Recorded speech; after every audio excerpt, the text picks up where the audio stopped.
Welcome to Weekend Instant Reaction. Ole Miss gets one in Starkville.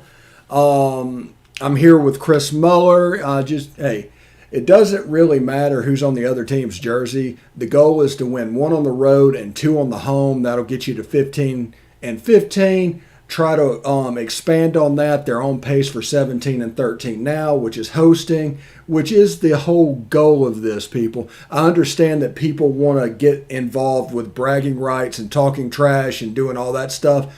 That's not the important stuff. The important stuff comes in about a month and a half. How you doing, Chris? What'd you see this weekend? I'm doing great. Obviously, wish we would have taken 2 out of 3. Starkville's a really tough place to play, and I know people were disappointed. But we sit at 9-6 in the conference. In the last 3 weekends have just been a buzzsaw for us a little bit. Down in Gainesville, Arkansas, at Starkville. If there's a tougher 3-game stretch that a team has to face in the conference, I really want to see it. So it's kind of my thought right now. Yeah, and the goal of this first 5 series stretch of SEC play for Ole Miss was get through it and then make hay on the back end of it. And now they're through it. They're actually ahead of the game. They're +2 on the plus minus. They're on pace for 17 and 13. And honestly, there's a couple of things with bullpen. There's a couple of things with injury issues that are not what we were looking forward to, but there's a lot of positive that can be taken from this weekend. Yeah, absolutely. I think, like you said, we're only halfway through the schedule, and we're really building toward June, right? And that's what really matters, and that's what this season is going to be judged on, is what happens the first weekend in June and the second weekend in June. And if we can get through those 2 weekends, everybody's going to forget about today. The next 3 weekends set up really well for us. We have LSU coming to town, we have South Carolina coming to town, and then we go to Texas A&M. All 3 series very, very winnable, if not the possibility for a sweep here or there with those 3 opponents coming up next. Yeah, if they can get a sweep at Texas A&M, hey, heaven on earth would be a sweep against LSU. I mean, they could be sitting really pretty by winning 8 of their next 9, potentially in the SEC. Absolutely, it's 7-9. I think does the trick, and with the early hosting schedule that's going to come out, we really do need to we really need to do some work over the next 3 weekends. So the next 3 weekends are really critical to our success in June. Yeah, and to get on this weekend, the starting pitching this weekend was excellent. Gunner was good on Friday.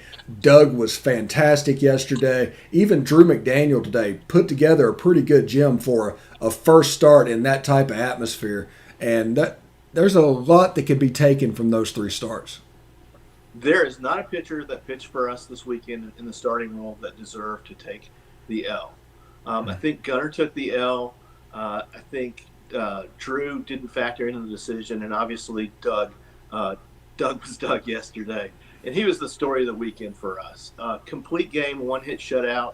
In post game, Dunhurst said he didn't miss a spot the whole game, which is just an incredible statement to make, even if he was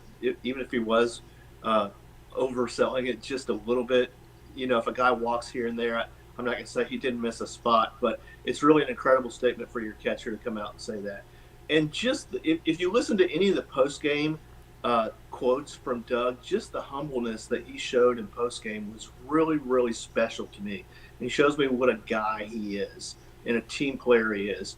In the video that Ole Miss Baseball tweeted out yesterday after the game, Doug said, "It is what it is." And this just sets up our pin really well for tomorrow. And so to have that selfless approach to his outing, which probably is going to garner him SEC Pitcher of the Week honors, is just really something else for me. And if you take away that pitching performance, actually they hit the ball really well. The underrated story for Saturday, the leadoff man was constantly on base. They were constantly scoring 1s and 2s, not really a big inning. But they hit the ball really well. You can see a little bit of skittishness, but the other team has great pitching too. This is the SEC. So you're going to have days when you don't hit the ball as well as you plan, and that makes that 17 more impressive. It's as complete of a college football game, offensively, defensively, and pitching, that I've ever seen. Yeah, and yesterday, the other guy that comes to mind for me over the course of the weekend is Hayden Leatherwood. came into the series having only hit 2 home runs.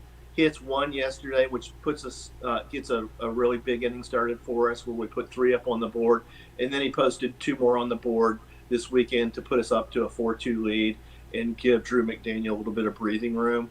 So really, Hayden was really good. Obviously, seeing the ball really well now. And then Hayden Dunhurst, his partner in crime, the Hayden and Hayden show. Dunhurst went 3 for 5 Saturday, so he continues to hit the ball really well as well.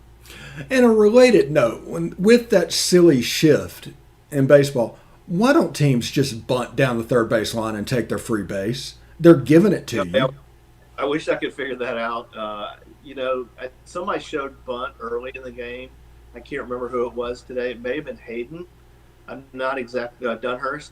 Not exactly sure, but golly, I'd sure start to deploy that if everybody's going to shift on us and just to see what we can do.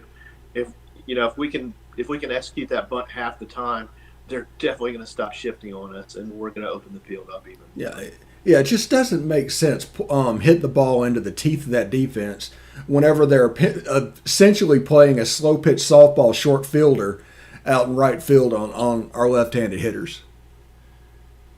Yeah, obviously a question for somebody with a higher pay grade than I have, but something that really probably needs to be looked at.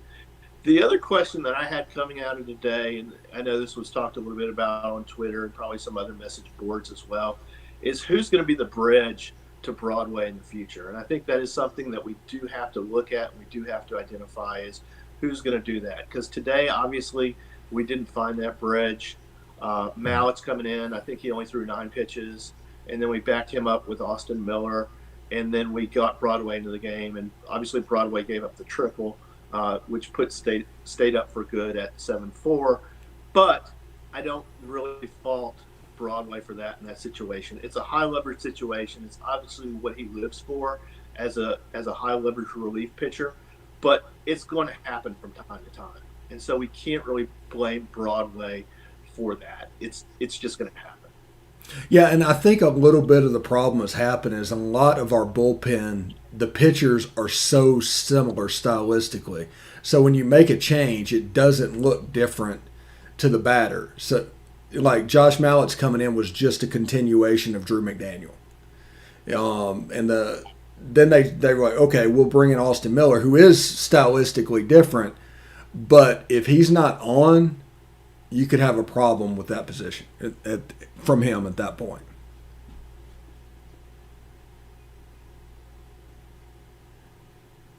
All right, it looks like we lost Chris for a second. Whenever he comes back, he's back now. I was saying the styles are too similar, and whenever it does change, if the person that it changed, if he's off, you can really ring up that cash register against him if he's not hitting. Absolutely, and to break down the 6th inning a little bit, I think it was 3 singles and then the big triple from Allen, I think it was, for State. And so they really weren't – it wasn't a lot of extra base hits. It wasn't a lot of big mistakes that was happening. It was just them hitting the ball on the nose and getting it through. And so they changed it together, much like we want to do when we're batting, and they got there. Another question that was bannered about was – why did we pull McDaniel in that situation? And I can't really answer that per se, only to look at the number of pitches that were thrown, and it's 91. And that's his 2nd longest outing of the year. And so I don't know, as far as Mike goes, what the next matchups were looking like in his mind. But obviously he felt like it was just time for Drew's day to be over. And so hindsight's always going to be 20/20. It's always easy for you, and everybody else to say, oh, we should have left McDaniel in the game at that point in time. And we just never know. And that's, Mike has the Sharpie for a reason. He's, as many people have said, he knows more about baseball, or he's forgotten more about baseball than I'll ever know.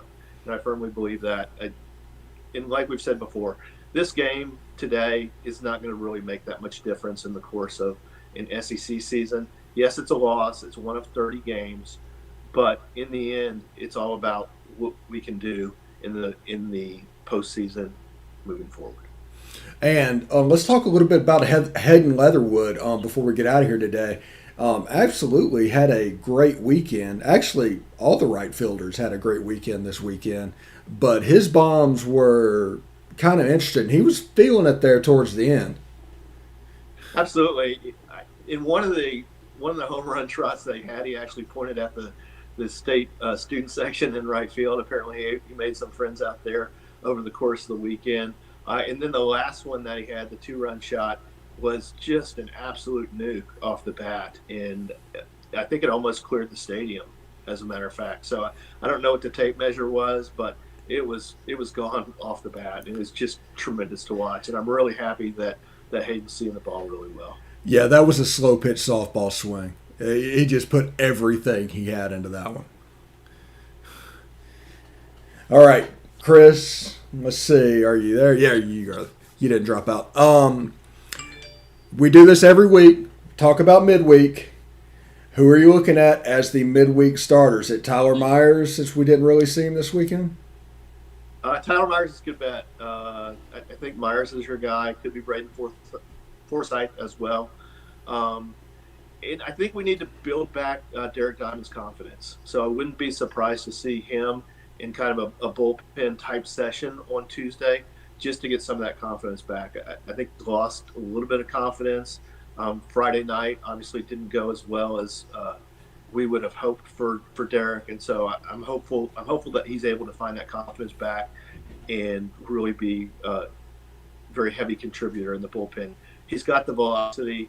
There's no reason that he can't continue to be a really, really strong piece in what we have moving forward. Yes, a player that didn't apparently handle this weekend's events very well, and it kind of doubled up on him. But so hopefully we can get right. I think that's against, let's see, is that against Arkansas State? Right? No, Little Rock. Little Rock. Yeah, Little Rock. So that should be a nice little get well outing available. Anything you want to add, Chris? Obviously excited about next weekend, LSU coming to town. Coach Kessinger's jersey retirement on Thursday night. Obviously, Coach Kessinger's accolades are just incredible from an Ole Miss perspective as well as from a major league perspective.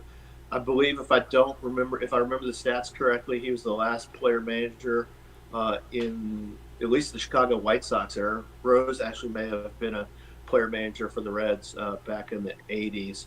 But Kessinger, just, a great shortstop. And as well as, you look at the Manning family name from football, that's the same name that you have with baseball in the Kessinger name. So I'm really excited that we have the opportunity to honor Coach Kessinger and his contributions to the program, not just as a player, but as a coach on Thursday night. And then the Grove Bowl on Saturday, obviously, should have a good crowd Saturday for baseball as well as for the football game following. Yeah, and was he the manager of the White Sox when they wore shorts? Yeah, I don't know the timeline on that. Obviously, if he was, he may have gotten some of our friends from Starkville to pick those up in the closeout section. Yeah. Anybody that wants to see what that looks like, go on the internet and search White Sox shorts, and it was a pretty interesting look. Very slow pitch softball today. Anyway, for Chris Muller, I'm Stephen Willis. Thank you so much for tuning in. Palmcast tomorrow at 10 a.m. And we'll have Chad Smith with a preview show for LSU, I think on Thursday, maybe Wednesday. Corey Burton coming up to talk a little bit of SEC football this week as well. But again, for Chris, I'm Steve, and Mississippi State 2-1 series victory over Ole Miss. Plenty of time to turn it around, though. Take care and howdy-toddy.